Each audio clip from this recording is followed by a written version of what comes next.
जीवन दर्शन, जैसे मैं अधिकांश कहता हूँ, मैंने कृषि दर्शन लिखा था।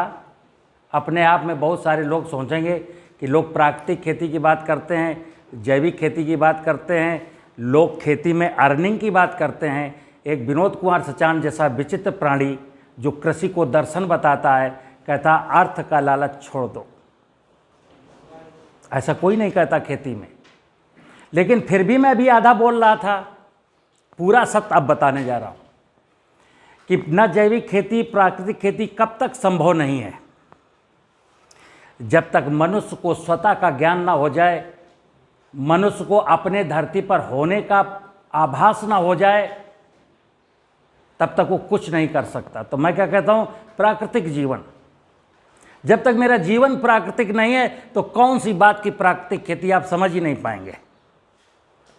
तो आज का जो विषय है जीवन दर्शन। दर्शन मैं मंदिर के करने जाता हूँ, दर्शन के लिए ना जाने कहाँ कहाँ भटकता हूँ, लेकिन मैं कहता हूँ पहले इस शरीर का दर्शन हो जाना चाहिए। आपको ये तो पता हो कि तुम क्या हो। अभी जिसको ये पता नहीं कि मैं क्या हूं, वो भगवान खोजता है, वो परमात्मा को खोजता है। जिसको ये पता नहीं कि मैं क्या हूं, वो भगवान और परमात्मा की खोज में लगा है। मैं एक ही चीज़ कहता हूं, तो तेरी खोज अगर तुझे पता ये चल गया कि तू क्या है, तो परमात्मा और भगवान तुम्हारे नज़दीक खड़ा है। दिक्कत यही है संसार की, जो स्वतः को नहीं जानता वो परमात्मा का पर्दा उखाड़ता है कि परमात्मा कहाँ छुपा है, कहाँ छुपा है। पहले तू अपना पर्दा उठा ले कि तू क्या है। तो उसी का नाम है जीवन दर्शन। जिसको पता चल जाएगा कि मेरा इस धरती पर, जैसे मैंने लिखा है ना, पृथ्वी पर मनुष्य क्यों है, आप पता करना। आप बरगद का पेड़ क्यों है, पीपल का पेड़ क्यों है, तुलसी का पेड़ क्यों है, एलोवेरा का पेड़ क्यों है, बखूबी जानते हैं। गाय क्यों है, बैल क्यों है, आपको पता है।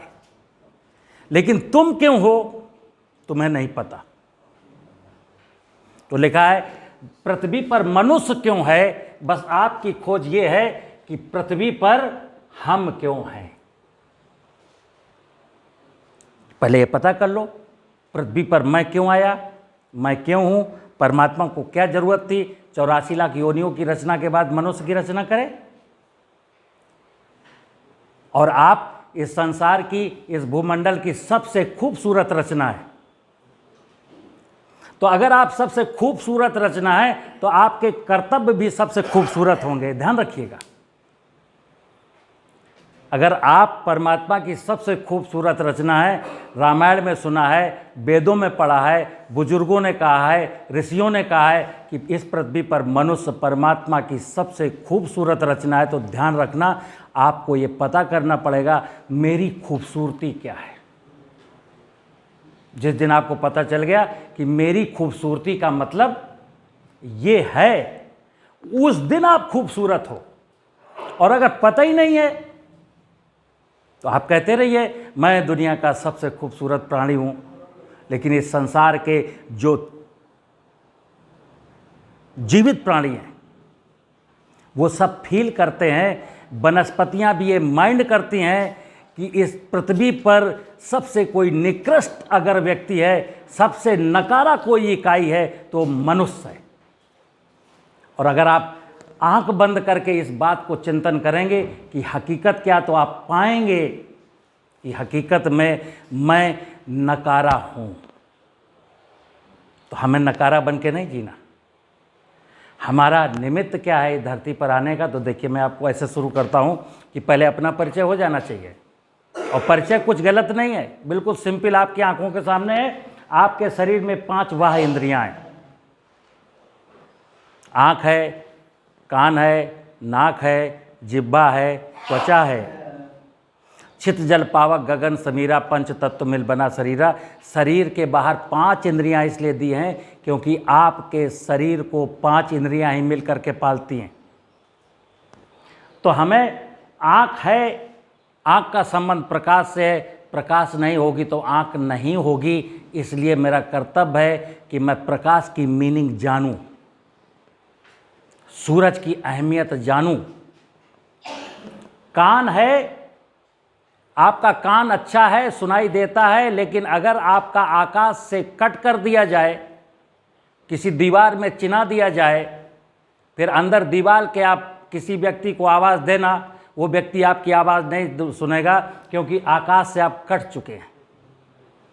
तो आकाश का मेरे जीवन से संबंध है, सूरज का मेरे जीवन से संबंध है, आकाश का मेरे जीवन से संबंध है। नाक का काम है, नाक का जो संबंध है वो धरती से है,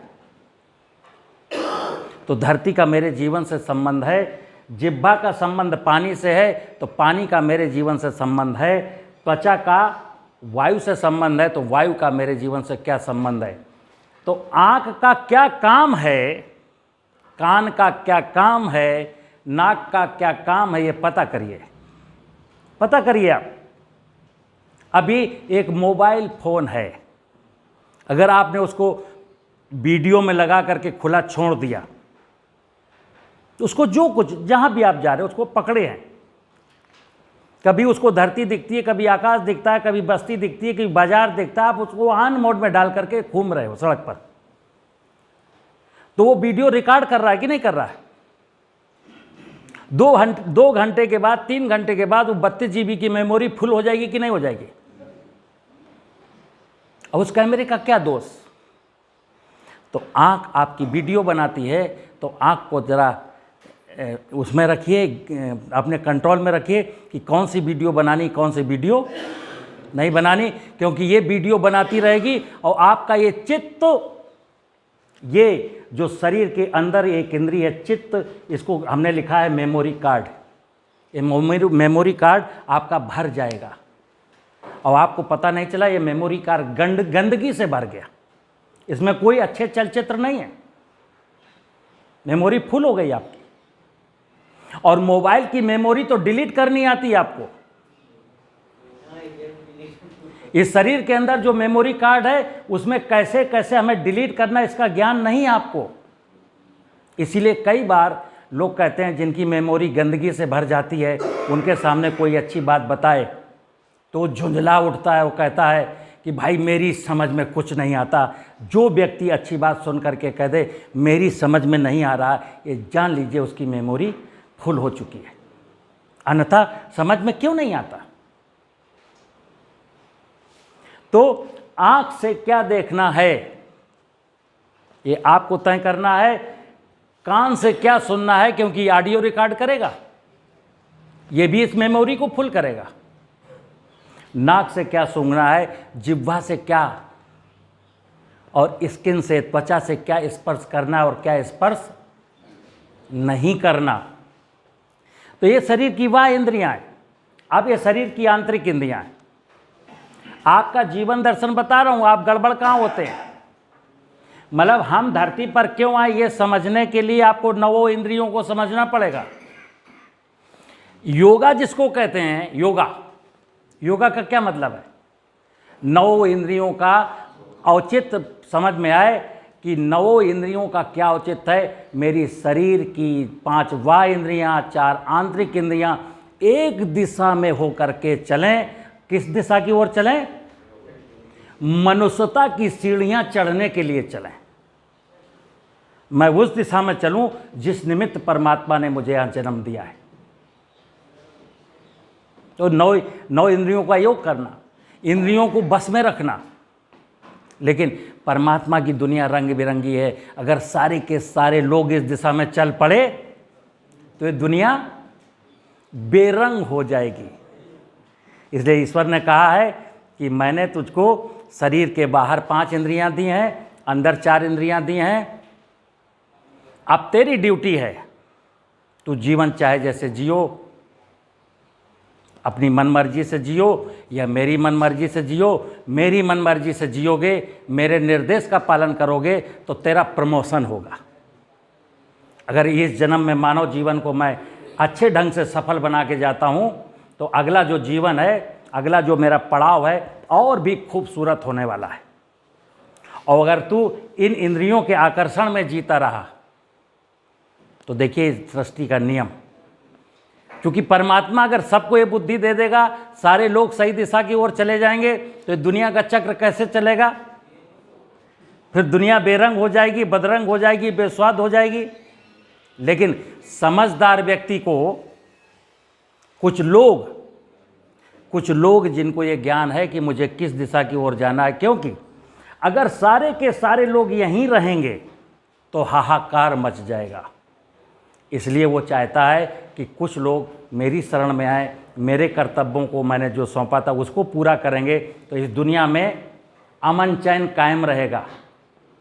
और सारे लोग अगर इंद्रियों के आकर्षण में जीने लगेंगे तो हाहाकार मच जाएगा, कोई किसी का नहीं होगा, सारे लोग रोते बिलखते नजर आएंगे, कोई आंसू पोंछने वाला। तो कुछ लोग तो आंसू पोंछने वाले रहें। अब देखिए आगे क्या होता है।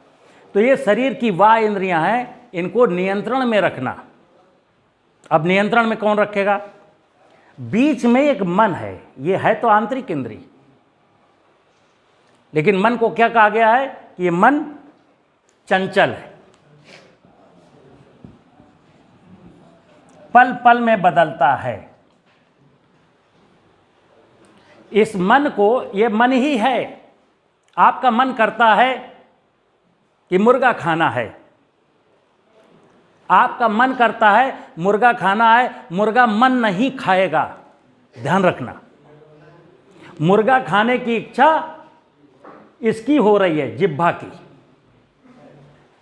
इसने मन से बोला है कि मेरा मुर्गा खाना है, तो मन इसकी तरफ, मन कहता है ठीक है खा ले।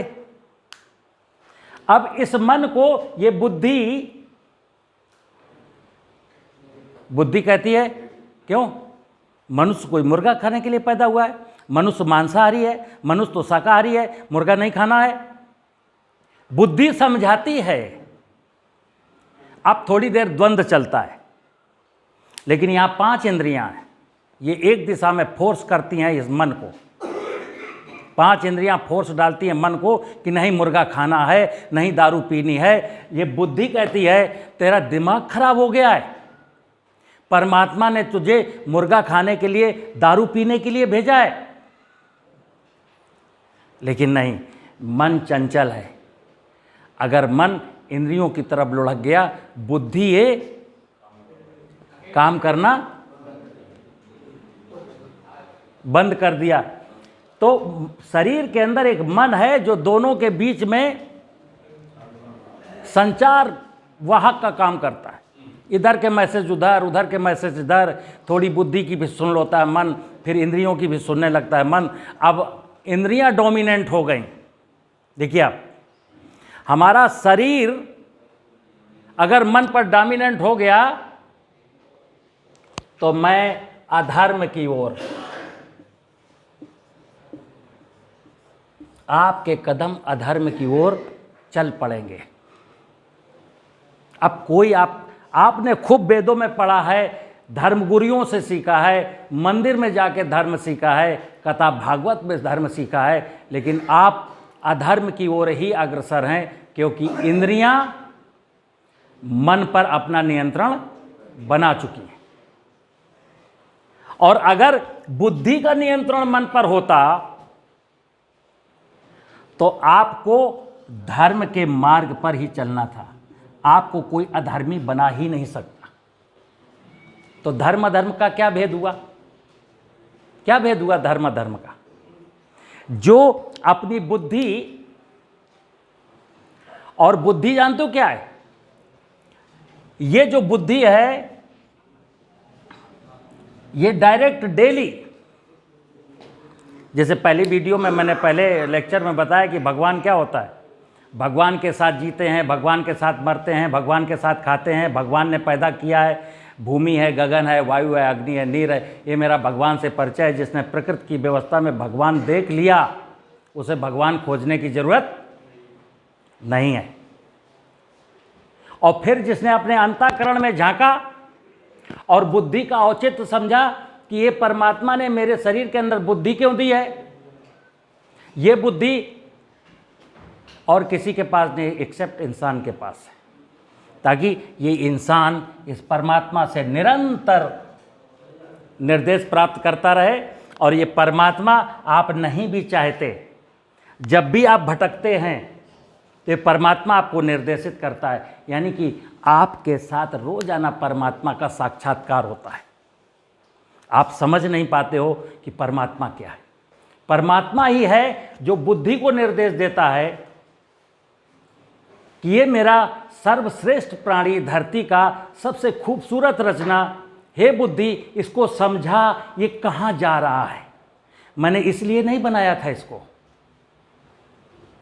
तो बुद्धि कहती है मन से कि परमात्मा का निर्देश प्राप्त हुआ है, तू मांस खाने के लिए नहीं आया, तू व्यभिचार करने के लिए नहीं आया, तू चोरी करने के लिए नहीं आया, तेरे मन में कोई लालच नहीं होना चाहिए। मनुष्य इस धरती पर परोपकार के लिए आया है, मनुष्य इस धरती पर यज्ञ करने आया है, मनुष्य इस धरती पर सर्वे भवन्तु सुखिनः सर्वे सन्तु निरामया सर्वे भद्राणि पश्यन्तु मा कश्चित् दुःख भाग् भवेत्, इस प्रयोजन के लिए उतरा है।